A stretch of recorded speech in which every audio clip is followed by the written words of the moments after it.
Hello, hello, hello. Welcome back to the User of Bricks channel. Today we are continuing the Mcreator 1.8.0 tutorial series.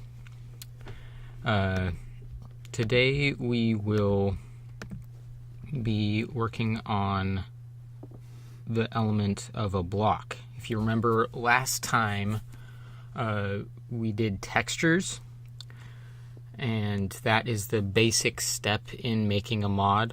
First you have to have your textures, then you can create all of your different other things to get what you need.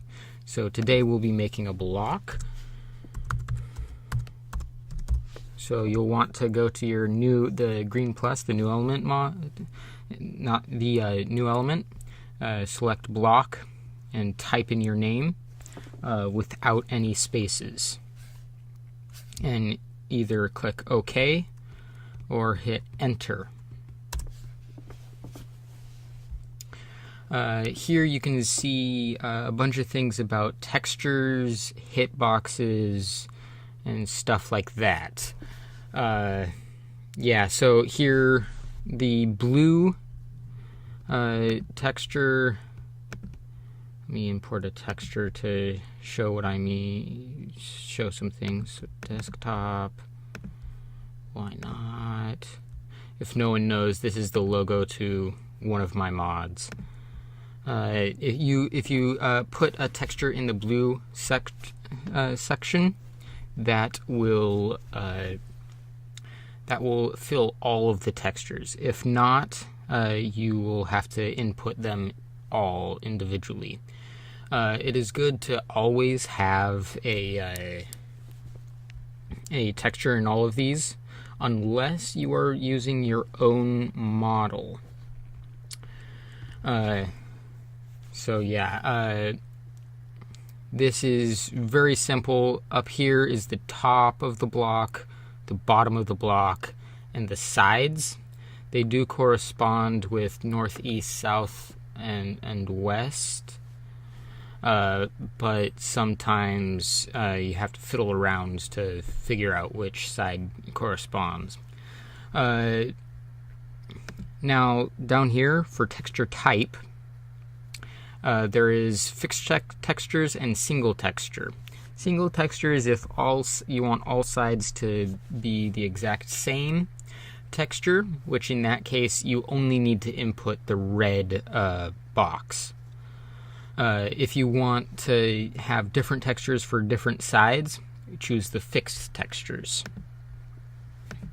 Moving on to the render type, there's normal, custom, and cross. The cross is like a sapling. How the textures is just pretty much flat, and it works in a cross, an X way.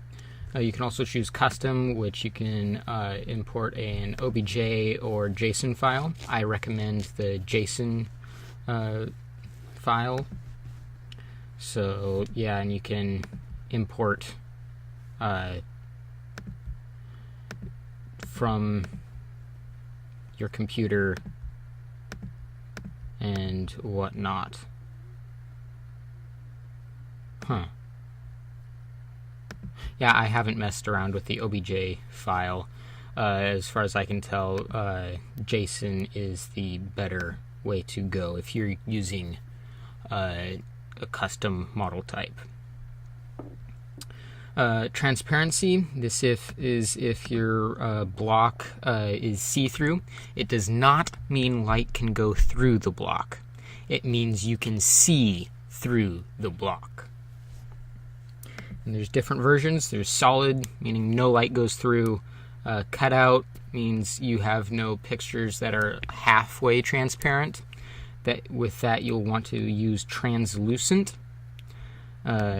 So yeah, and then there's the block dimensions.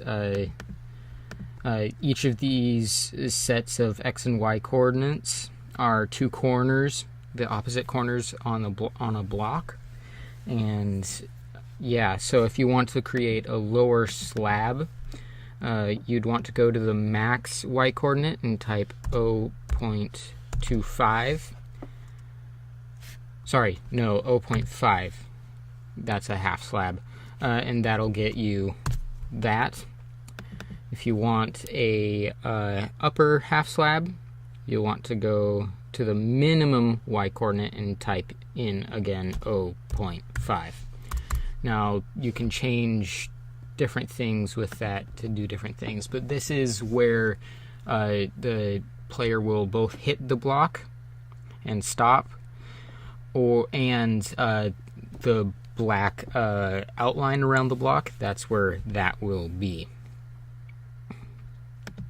Moving on to this page, start off with name and GUI. This can be anything you want, literally anything.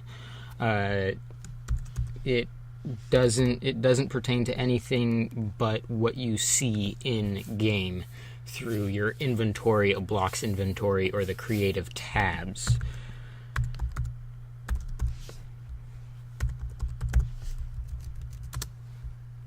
Oops. So yeah, then there's hardness and resistance. You can fiddle around with these to have how hard it is and how resistant it is to different tools. You can also choose has gravity, that makes it act like sand or gravel. Then you can choose the creative tab, of which you can also choose no inventory, creative tab inventory. You can also make your own creative tab and put it in that. So yeah, next is where you can choose what type of tool breaks the block. Like, is it stone or is it wood or a dirt or gravel or soul sand or sand kind of thing. Now you can choose affected by silk touch. That you can normally would be used if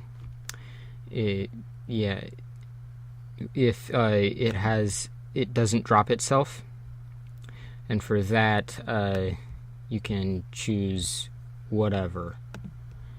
So yeah, and if you choose drop air, that really doesn't do anything until you turn how many it drops up or down.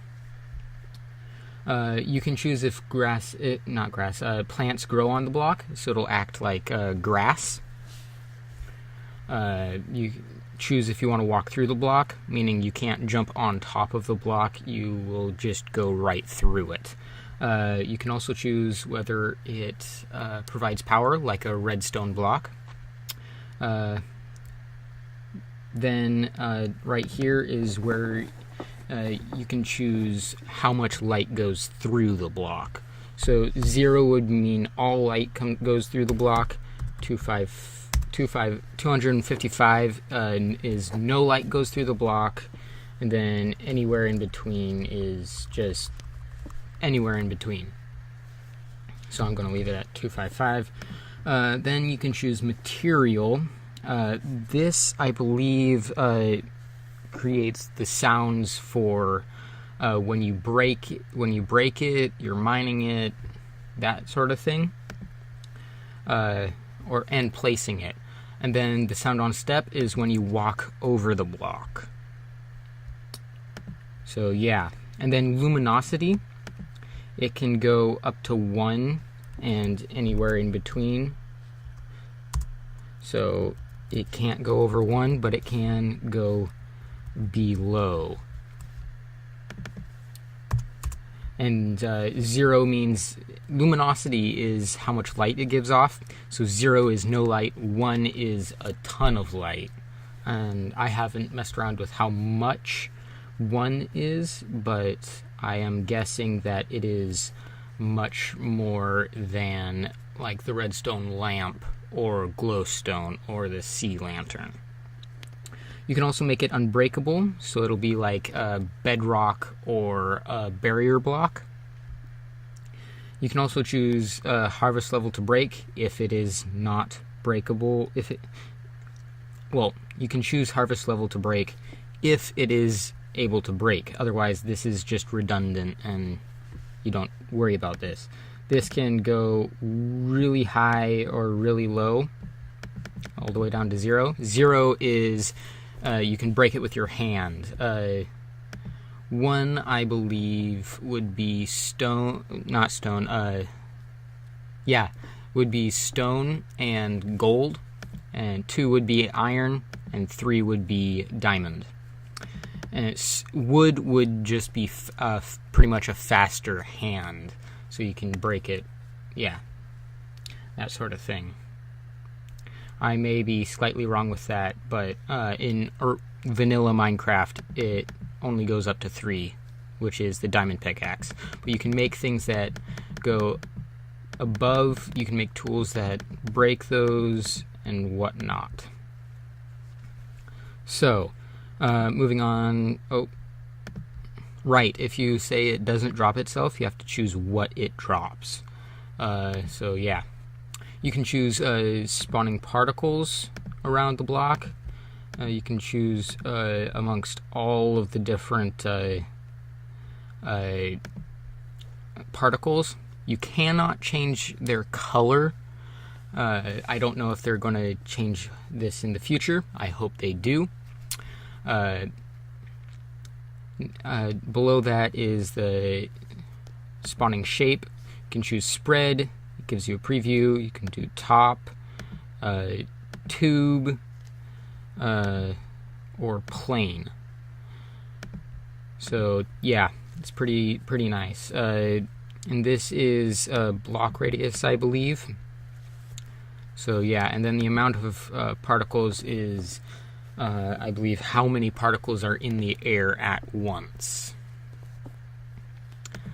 And you can have different conditions. You can set custom variables, custom Boolean variables that are either true or false to give yourself a way of determining if these will spawn or not.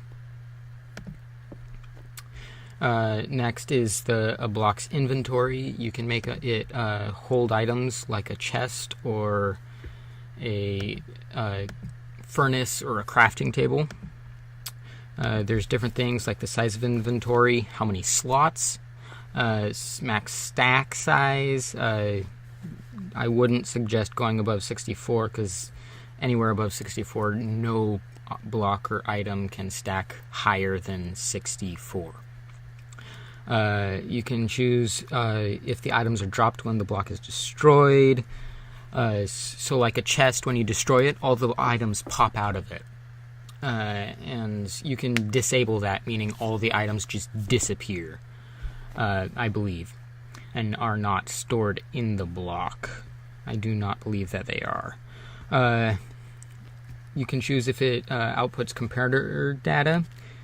The comparator data means the comparator senses how many items are in a inventory, and it outputs the right signal power. So yeah. Next up is all of the procedure areas where you can put procedures. You have when the block is right-clicked, added into the world when it's placed. When a neighbor block changes, like if a neighbor block is broken or placed next to the block. An update tick, that happens every single tick. Oh, I forgot to mention one thing. The tick rate.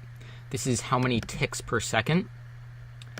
And so that corresponds with the update tick. So update tick is every single tick for that block. So if you have 10 ticks a sec, it's set to 10 ticks a second.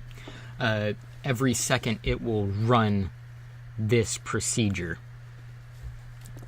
There's also the random event. That's random, as it says. When it's destroyed, when it's by a player, or by explosion, or when you even just start to destroy it, what it will do. When you can also choose when a mob or player collides with a block, which means you just have to touch it. When it's placed by, you can use that, because the block added is when it naturally is, not only when it's placed, but when it spawns in the world. And then you can choose when it's placed by a player or an Enderman or whatever entity. When a neighbor block changes. Oh, I already went over that. Redstone off and redstone on. Those are pretty simple. Once the redstone is turned on to a block, it will run the procedure once. It will not do it over and over again, sadly, but unless you do certain things with the procedure. Next up we have the block's generation. Now you can choose its height. Will it spawn at the max height limit and only up in the air? Or will it stay like deep underground or whatnot? And you can see as I move this up and down, the maximal height changes. When I move this one, the minimum height changes here. Now you can also choose whether it generates in the world or in the nether. You can have one or the other, or you can choose both. You can also choose the frequency on the chunks, how common it is. You can change on a specific chunk. So this changes how many are in one cluster of them, and this changes how many clusters there are on a chunk. Okay, and that was the block. Tune in next Friday for when I do the item. So, yeah, hope you enjoyed. Please subscribe and like the video, and I will see you next time. This has been the User Bricks. Thanks for watching.